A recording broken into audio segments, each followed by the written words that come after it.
औरत और बच्चे का कार से टकराना। ठंडी सर्द भरी रात, तकरीबन 1 बजे एक छोटे से रेलवे स्टेशन पर एक ट्रेन रुकती है और फिर 1 मिनट बाद आगे निकल जाती है। धीरे धीरे वहां फिर से सन्नाटा छा चुका था। एक युवक पीठ पर बैग टांगे इस वक्त अकेला प्लेटफॉर्म पर खड़ा था। वो अपनी नजर दोनों तरफ दौड़ाता है कि कोई शख्स उसे नजर आ जाए, पर उसे वहां कोई भी नजर नहीं आता। वो अकेला ही इस स्टेशन पर रेलगाड़ी से उतरा था। युवक अपने दोनों हाथों को जींस के जेब में डालकर तेजी से स्टेशन से बाहर आता है। उसे उम्मीद थी कि बाहर उसे कोई साधन मिल जाएगा, पर बाहर आकर भी उसे निराशा ही हाथ लगती है। उफ, इस ठंड में अब मैं अपनी मंजिल तक कैसे जाऊं? यहां तो कोई साधन भी नजर नहीं आ रहा। और अपने मुंह से गहरी सांस बाहर छोड़ता है जो किसी सिगरेट के धुएं की तरह नजर आती है। वो फिर से स्टेशन में दाखिल हो जाता है और स्टेशन में काम कर रहे रेलवे कर्मचारी के कैबिन की तरफ बढ़ता है। अब तो इन्हीं लोगों से थोड़ी मदद ले लेनी चाहिए, वरना बाहर तो इतनी ठंड में मेरी हालत खराब हो जाएगी। और वो ठंड में कांपता हुआ उस छोटे से स्टेशन के स्टेशन इंचार्ज के पास पहुंच जाता है। हेलो, कोई है अंदर? मुझे आपकी थोड़ी मदद चाहिए, युवक ने दरवाजे को खटखटाते हुए ऊंची आवाज में पूछा। अंदर से, रुको आ रहा हूं।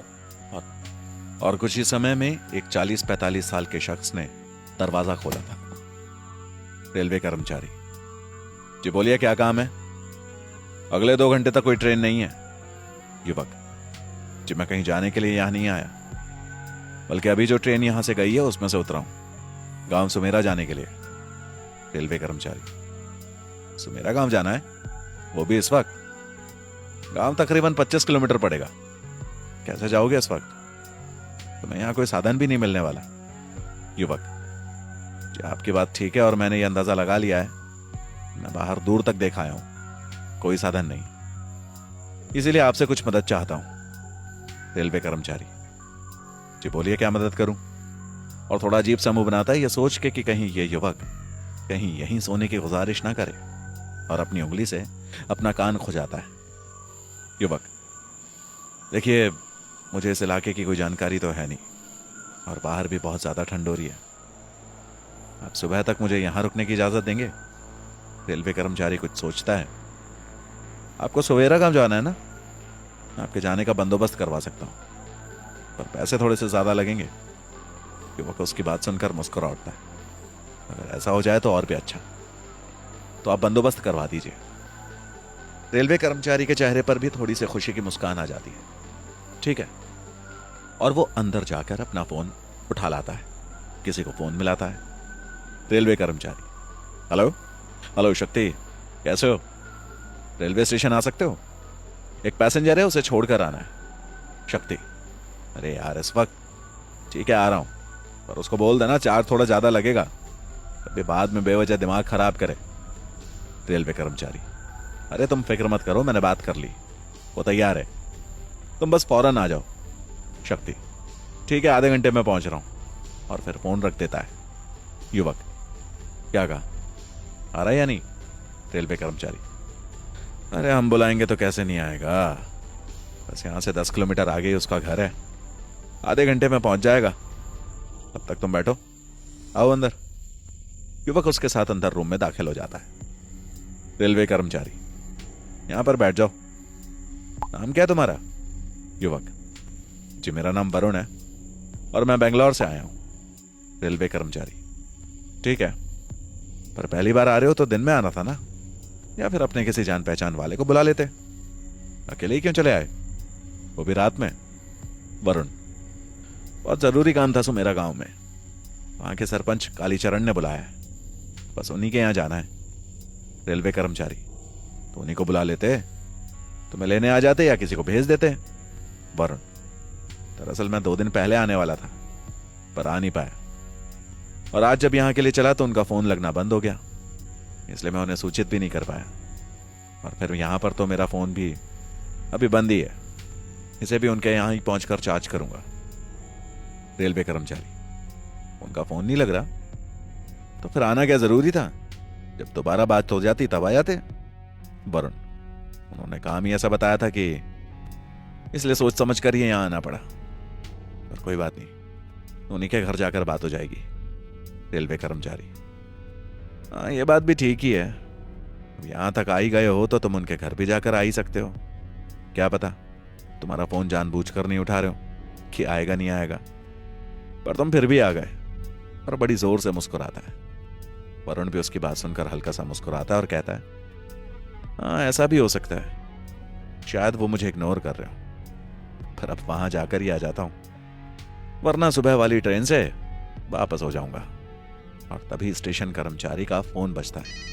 फोन शक्ति का ही था। स्टेशन कर्मचारी फोन उठाते हुए, हाँ बोलो क्या हुआ। शक्ति, कुछ नहीं हुआ, उस पैसेंजर को बाहर भेज दो, बाहर खड़ा हूं मैं। स्टेशन कर्मचारी, चलो मैं तुम्हें बाहर छोड़ आता हूं। गाड़ी बाहर आ गई है और फौरन उठ खड़ा होता है। वरुण भी तेजी से कमरे से बाहर निकल पड़ता है और दोनों स्टेशन से बाहर आ जाते हैं, जहां एक सफेद रंग की कार खड़ी थी, जिसका ड्राइवर भी कार के अंदर ही बैठा हुआ था। वो शायद ठंड में बिल्कुल भी बाहर नहीं निकलना चाहता था। और उसके बराबर की सीट पर भी एक काला कंबल ओढ़े एक व्यक्ति बैठा था। वाकई में बाहर बेहद ज्यादा ठंड थी। बाहर चलती हवा और खुले में शीतलहर बिल्कुल चेहरे को काटते हुए निकल रही थी।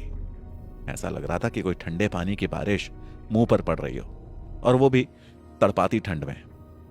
पर उनके हाथ जींस की जेब के अंदर थे, पर उसके बावजूद भी दांत बज रहे थे। स्टेशन कर्मचारी, हेलो शक्ति, ये लो तुम्हारा पैसेंजर।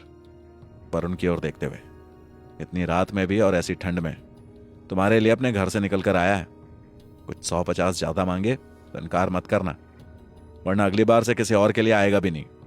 वरुण, हाँ क्यों नहीं, मैं अपनी तरफ से भी 150 तो और ज्यादा दे सकता हूं। स्टेशन कर्मचारी, ठीक है फिर तुम निकलो, मैं भी अंदर जा रहा हूं, ठंड ज्यादा हो रही है। और वो तेजी से स्टेशन के अंदर की तरफ बढ़ जाता है। वरुण अपनी पीठ से बैग उतार कर और गाड़ी का दरवाजा खोलता है और अंदर आराम से बैठकर जल्दी से दरवाजा बंद कर लेता है। वाकई में गाड़ी के अंदर उसे थोड़ी सी राहत का एहसास हुआ। कार ड्राइवर शक्ति, कहां चलना है सर, जल्दी से बताइए। और एक लंबी उबासी लेता है। शायद उसे गहरी नींद आ रही थी। पर उन चेहरे से मफलर को हल्का सा नीचे करता है और, तो मेरा गांव चलना है।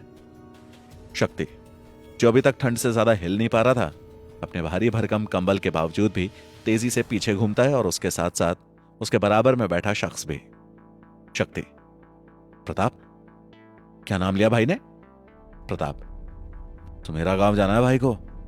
वरुण, क्या हुआ, जाने का मन नहीं है इतनी दूर, मैं आपको दोगुनी फीस दे सकता हूं। शक्ति, भाई इतने भी लालची नहीं है जो पैसेंजर को लूटने पर आ जाएं।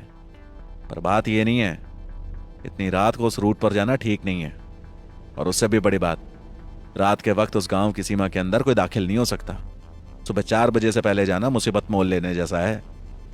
वरुण, अच्छा, पर ऐसा क्यों। मुझे तो सरपंच कालीचरण जी के यहां जाना है।